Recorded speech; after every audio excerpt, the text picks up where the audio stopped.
Hi అందరికీ.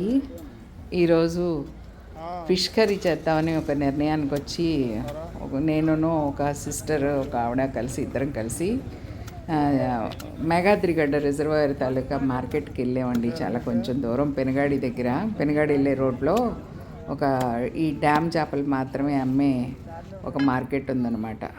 ఆ market ఏంటంటే మేఘాద్రిగడ్డ రిజర్వాయర్లో పట్టుకునే చేపలన్నీ వాళ్ళు అమ్ముతూ ఉంటారు. మ్యాక్సిమం కొరమేన్లు వస్తుంటాయి అనమాట. నేను కొరమేన్ కోసమని వెళ్ళాను, కానీ కొరమేన్ దొరకలేదు. దొరకపోయేసరికి చేపలు చూస్తే కళ్ళు తిరిగిపోయినాయండి నాకు. ఒక్కొక్కటి 8 కేజీలు, 10 కేజీలు. నేను తీసుకున్నది 6 కేజీల 800 గ్రాములు వచ్చింది.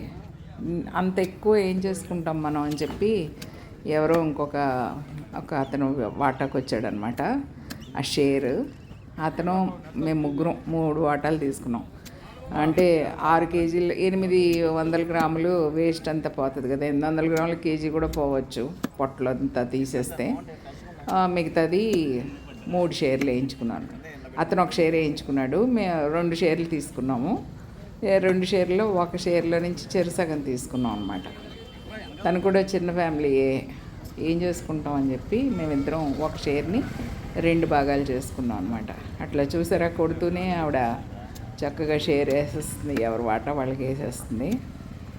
అయితే ఈ చేపలు నిజంగా ఎంత పెద్ద పెద్ద చేపలు వచ్చినాయి. శీలావతి అనమాట ఇది. ఇంకా కొంచెం బతికే ఉన్నాయి, కొట్టుకుంటున్నాయి అనమాట. అవి కొడుతుంటే కొట్టుకుంటా ఉన్నాయి అనమాట. తీసుకొచ్చి అలా చేపల పులుసు చేశాను. ఆ చేపల పులుసు ఎలా చేయాలి అనేది మీకు చూపిస్తాను. చాలా పెద్ద పెద్ద ముక్కలు వచ్చినాయి అనమాట. నిజంగా చేపల పులుసు తినాలంటే అంత పెద్ద చేపే కావాలండి. ఏ చేప పడితే ఆ చేప తెచ్చుకుని పులుసు చేసుకుంటే అంత టేస్ట్గా ఉండదు, లేతగా ఉండదు. మటన్ ఏమో లేతగా ఉండాలి, చికెన్ లేతగా ఉండాలి, ఫిష్ ముదురుగా ఉండాలి. ముదురుగా ఉన్న చేప అయితే చాలా రుచిగా ఉంటుంది, లేతగా ఉన్న మాంసం చాలా బాగుంటుంది. అదొక్కటే మనం గుర్తుపెట్టుకోవాలన్నమాట. అయితే ఈ డ్యామ్ చేప కొంచెమైనా పర్వాలేదు, పెద్ద చేప అయి ఉండాలన్నమాట. నా కాన్సెప్ట్ అది అలా ఉంటుందన్నమాట. పీతలు కూడా అంతే, పెద్ద పెద్ద పీతలు అయితేనే కానీ అంత టేస్ట్గా అనిపించవు నాకు.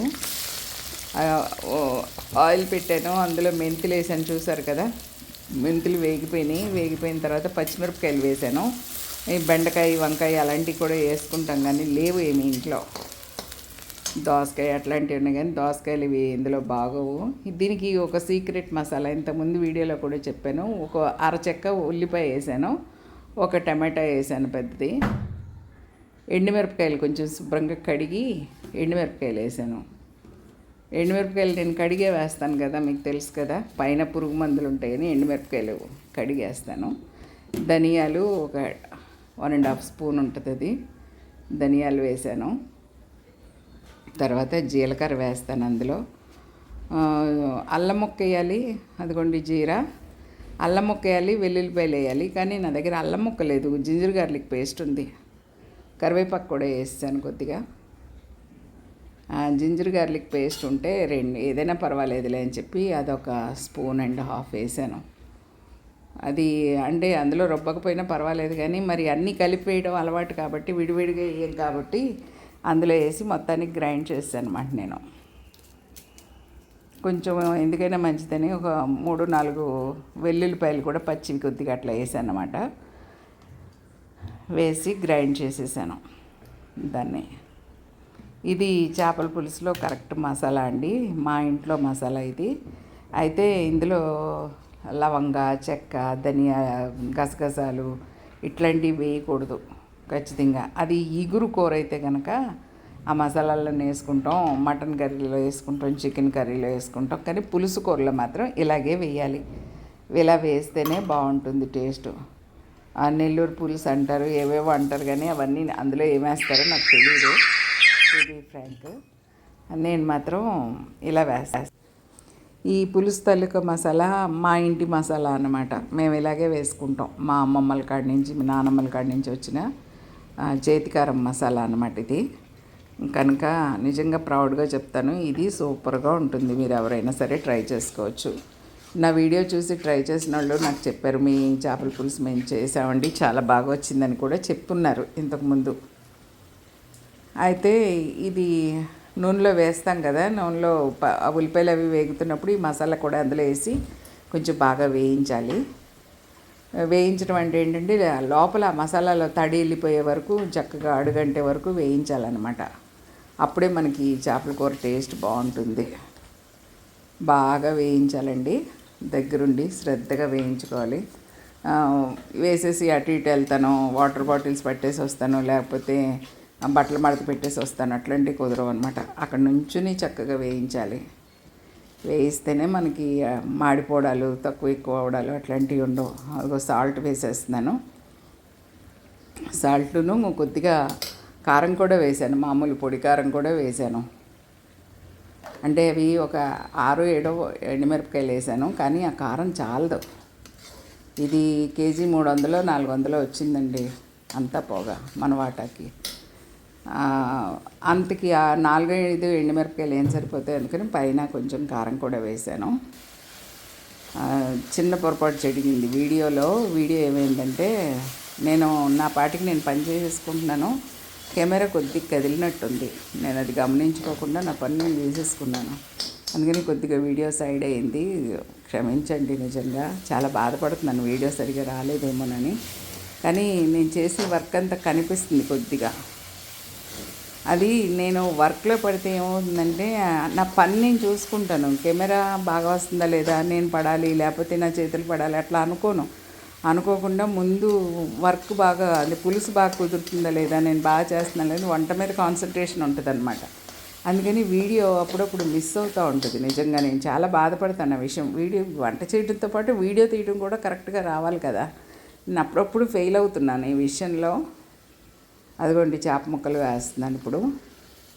చాలా పెద్ద పెద్ద చేప ముక్కలు అనమాట ఇవి. నిజంగా ఒక్కటి తింటే చాలు. ఒక ఫిష్ స్లైస్ 200 గ్రామ్స్ ఉండొచ్చు బహుశా. పెద్ద పెద్దగా వచ్చినాయి. నిజంగా ఒక్క ముక్క వేసుకుంటే చాలు, కడుపు నిండిపోతుంది అనమాట. అంత పెద్ద ముక్కలు వచ్చినాయి. తింటే ఇలాంటి డ్యామ్ చేప తినాలి, పర్ఫెక్ట్గా ఉంటుంది. అలాగే కొరమేను కూడా నేను 2 కేజీలు తక్కువ ఉంటే కొన్నాం. కొరమేనైనా సరే 2 కేజీలు ఉండాలి చేప. అలాగే దాని తొక్క కూడా తీయించేసి చక్కగా క్లీన్గా తీసుకొస్తాను అనమాట. మనకి చేప అనేది శుభ్రంగా తోమాలండి. అమ్మ చెప్పేది ఏంటంటే, చేప కడక్కపోతే చెడిపోద్దంట కూర. అంటే శుభ్రంగా కడుక్కోవాలి, చేపలు కానీ రొయ్యలు కానీ శుభ్రంగా కడుక్కోవాలి. మాంసం ఉడకకపోతే చెడిపోద్దంట. కూర పొయ్యి మీద వేసిన తర్వాత మాంసం కూర అంటే మటన్ కర్రీ ఉడకలేదనుకోండి పాడైపోయినట్టే కూర. చింతపండు రసం వేస్తున్నాను. అలాగే ఈ చేపలు శుభ్రంగా కడగకపోతే నీసు వాసన వస్తాయి అన్నమాట. చెత్తలాగా ఉంటుంది వాసన. రొయ్యలు కానీ, నేను రొయ్యలు ఎక్కడికన్నా వెళ్తే అసలు తిన్నాను. నాకు అంత భయం పెరుగు ఫిష్ కానీ ఈ రొయ్యలు కానీ నేను హోటల్స్లో కానీ అట్లా తిన్నాం. మటన్ కానీ ఇట్లాంటి ఓన్లీ చికెనే ప్రిఫర్ చేస్తాను హోటల్కి వెళ్తే కానీ, ఎక్కడికన్నా భోజనాలకు వెళ్ళినా. బాగా కడగరు అని నాకు నమ్మకం అనమాట. ఆమె వీడియో కరెక్ట్గా సెట్ అయింది ఇప్పటికి. బాగా అంటే వాళ్ళు చేస్తారు బాగా కరెక్ట్గా మా అలాగే చేస్తారన్న నమ్మకం కుదిరితే వాళ్ళ ఇంట్లో తింటాను. అంటే మా సొంత అంటే చుట్టాలు అట్లాంటి వాళ్ళ ఇంటికి వెళ్తే నాకు తినబుద్ధి వేస్తుంది అనమాట. కానీ ఇంకెవరి దగ్గరికైనా వెళ్తే నాకు అనుమానం అంతే, అంత తప్పితే ఏం లేదు. బాగా చేయలేదేమో, వంటోళ్ళు కదా చేస్తారు, కరెక్ట్గా చెయ్యరు అనమాట. ఆ నమ్మకం నాకు, కడగరు సరిగ్గా అనేసి. అయితే ఇది చింతపండు పులుసు వేసేసాను చక్కగా. అది ఎంత సరిపోతుంది చూసుకోవాలి. అంటే ఈ కేజీ 300 గ్రాములకి ఒక నిమ్మకాయ, పెద్ద నిమ్మకాయ అంత సైజు వేసాను అన్నమాట చింతపండు. చూడండి చక్కగా ఉడుకుతుంది, నూనె పైకి తేలింది. గరిటె పెట్టకూడదు అంటారు కదా, నేను గరిటె పెట్టి తిప్పేస్తాను ఫస్ట్. తర్వాత కూడా కొంచెం లైట్గా తిప్పుతాను గరిటెతోటి, తర్వాత గుడ్డ పెట్టుకుని తిప్పుతాను. అంటే జాగ్రత్తగా తిప్పితే ఏమి ఇబ్బంది లేదు. గరిటె పెట్టచ్చు అంటే ఎడాపెడా చేసేస్తారు. కొంచెం ఉప్పు తక్కువైనట్టుంది అనిపించింది, కొద్దిగా ఉప్పు జల్లి అనమాట.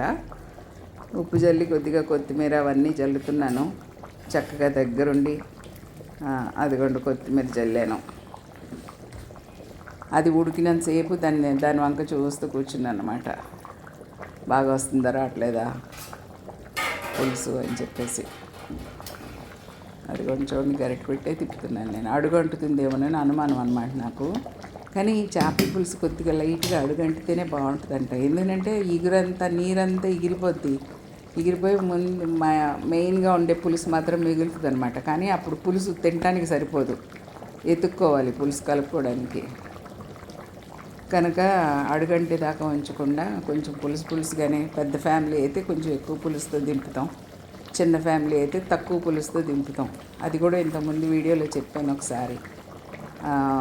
ఎక్కువ మంది ఉండేలాగైతే కొంచెం ఎక్కువ కావాలన్నమాట పులుసు. ఎందుకంటే ఎక్కువ పులుసు పెట్టుకుని పారేసుకోలేం కదా తినేవాళ్ళు ఎవరు లేకపోతే, అది సమస్య. ఎక్కువ తినేవాళ్ళు ఉంటే చక్కగా ఇదే పులుసు పెట్టచ్చు. ఈ డ్యామ్ చేపల్లో ఏంటంటే గురకలను వస్తాయి, బొంతలను వస్తాయి, తర్వాత కొరమేన్లను వస్తాయి, రకరకాలుగా వస్తాయి అన్నమాట. అవన్నీ కూడా నేను పెద్దగా తినను. బొమ్మిడాయలు తింటాం మేము, తర్వాత ఈ బొచ్చి కొరమేను తింటాం. అవే అలవాటు చేశారు మా పెద్దోళ్ళు మాకు తినడం. మిగతావి ఏవి కూడా కొనేది లేదు. బతుకున్న చేపలు కూడా వచ్చినాయి, గురకలు, తర్వాత చందువాలు, చెరువు చందువాలు వచ్చినాయి, బతికే ఉన్నాయి. అవైతే అనిపించింది ఒక నిమిషం ఒకటిసారి టేస్ట్ చేద్దామా అని, కానీ వదిలే, బాగోపోతే మళ్ళీ పారేయాలి, ఎవరు తింటారని చెప్పేసి నేను వదిలేసాను అనమాట. మార్కెట్కి వెళ్తే ఈ చెరువులోనే ప్రాన్ ఉంటాయి కదా సహజంగా, రకరకాలుగా ఇవన్నీ చేపలు ఉంటాయి. అందులో మనం సెలెక్ట్ చేసుకుని మంచిగా వండుకుంటే బాగుంటుంది. కొంచెం చిన్న చేపలు అయితే పులుసు కాకుండా ఈగురులాగా అయితే బాగుంటుందని అనుకుంటున్నాను. కానీ చిన్న చేపలు అస్సలు ప్రిఫర్ చేయను నేను. ఇష్టపడేవాళ్ళు ఇష్టపడతారు, చిన్న పాల పెరుగులని, బేడిసాలని, లేకపోతే నెత్తళ్ళని, అట్లాంటి చిన్న చిన్న చేపలు చాలా ఉంటాయి చెరువుల్లో. పాల పరిగెలు అంటారు, అవన్నీ ఉంటాయి చాలా. కానీ అవన్నీ ఒకసారి ట్రై చేశాను కానీ పెద్దగా నచ్చలేదు, వదిలేశాను. ఇంకా మామిడికాయ వేసి వండాను గుడివాడ వెళ్ళినప్పుడు. చూడండి, అయిపోయింది చేపల పులుసు, దగ్గర పడిపోయింది. థ్యాంక్ యూ అండి, అందరూ జాగ్రత్తగా చూసినందుకు. మీ అమూల్యమైన అభిప్రాయం నాకు తెలియచేయండి. కొత్తగా వచ్చిన సబ్స్క్రైబర్స్ అందరికీ నా ధన్యవాదాలు. పాత సబ్స్క్రైబర్స్కి ఇంకా ధన్యవాదాలు, 2 సార్లు ధన్యవాదాలు. నా చేపల పులుసు నచ్చితే కనుక కామెంట్ చేయండి కింద. Thank you very much.